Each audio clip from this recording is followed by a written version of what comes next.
Assalamualaikum warahmatullahi wabarakatuh. Perkenalkan, nama saya Untari dan teman-teman saya Wina Mafurta Ali Aisyah, Luh Yuliani Purnama Dewi, dan Rizka Nur Kolisa dari kelompok 9. Di sini kami akan mempresentasikan tentang framework Prince 2 sebagai berikut. Baiklah, saya di sini akan menjelaskan latar belakang framework Prince 2. Perubahan landscape bisnis dan teknologi belakangan ini membuat persaingan antar perusahaan semakin ketat. Terlihat dari banyaknya penawaran dan layanan berbasis TI yang menarik bagi pelanggan di perkotaan maupun pedesaan untuk berinteraksi dengan menggunakan layanan teknologi informasi dengan mudah, cepat, kapan saja dan di mana saja. Dalam pembuatan produk dan layanan berbasis TI, diperlukan framework best practice, tahapan yang efektif dan efisien sehingga tidak perlu lagi membuang waktu yang akhirnya kalah dalam time to market, tenaga, biaya dibandingkan pesaing. Oleh karena itu, Prince 2 dipilih dan diterapkan di berbagai perusahaan TI maupun non-TI. Prince 2 merupakan singkatan dari Project Environment. Prince 2 adalah metode manajemen proyek TI yang berstruktur, dan efektif untuk semua pekerjaan. Prince 2 merupakan pendekatan manajemen proyek yang paling umum digunakan di Eropa. Nama saya Pina Murta. Sini saya akan menjelaskan tentang sejarah framework Prince 2. Framework Prince 2 pertama kali didirikan pada tahun 1989 oleh Central Computer and Telecommunication Agency (CCTA). Prince 2 awalnya didasarkan pada PROM, singkatan lain dari Project Resource Organization Management Planning Technique, yang dibuat pada tahun 1975 dan digunakan oleh Inggris untuk proyek sistem informasi.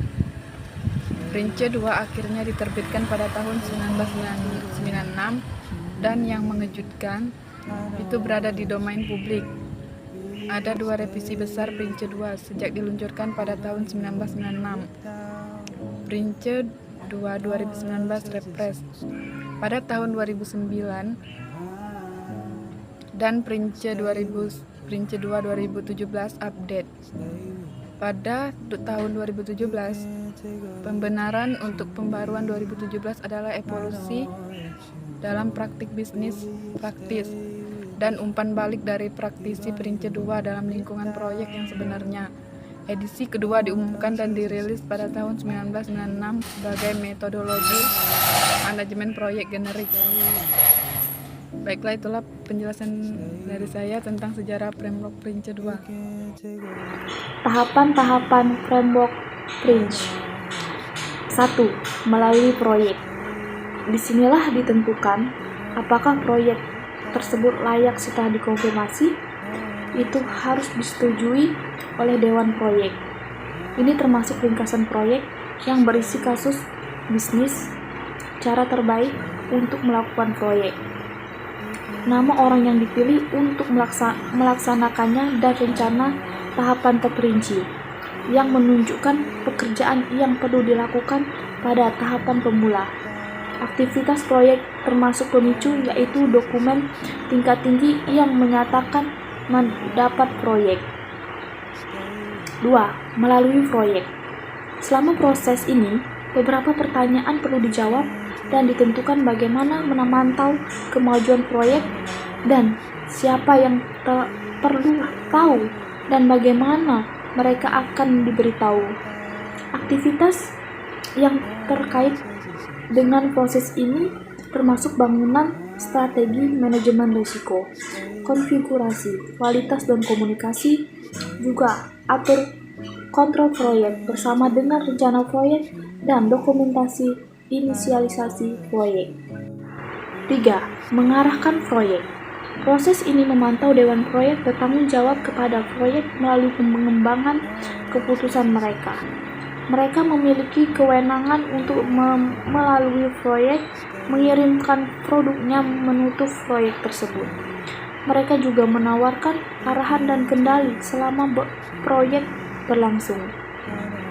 Selain itu, mereka bekerja dengan entitas perusahaan atau manajemen program dan meninjau manfaat upaya proyek.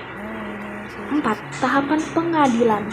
Disinilah manajer proyek memberikan tugas memantau pekerjaan itu mengenai masalah apapun yang muncul dan melaporkan kemajuan ke dewan proyek. Aktivitas dalam proses ini termasuk mengotorisasi paket pekerjaan dengan tim, meninjau status dan kemajuan, dan memeriksa kualitas setelah selesai.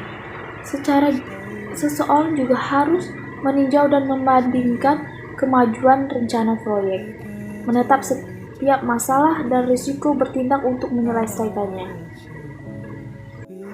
5. Kelola pengiriman produk. Proses mengatur pengiriman produk proyek, mengendalikan pekerjaan antar manajemen proyek dan tim. Aktivitas yang terkait dengan proses ini termasuk menerima paket pekerjaan, menjalankan paket pekerjaan, dan mengirimkan paket pekerjaan untuk memastikan selesai. 6. Kelola batasan tahap. Ada 2 bagian dalam proses ini. Pertama, manajemen proyek memberikan gambaran kinerja kepada dewan proyek, memperbaharui rencana proyek dan kasus bisnis, dan membuat rencana untuk tahap berikutnya. Kedua, informasi yang diberikan oleh manajer proyek akan membantu dewan proyek meninjau tahap saat ini, menyetujui tahap berikutnya, dan meninjau rencana yang diperbaharui. 7. Tutup proyek. Proses ini tentang memastikan proyek mencapai tujuan dan sasaran pada target waktu.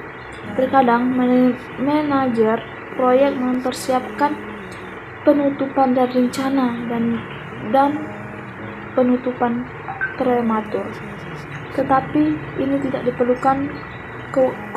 Kegiatan wajib termasuk penyerahan produk, mengevaluasi proyek, dan merekomendasikan penutupan kepada dewan proyek untuk penutupan secara resmi.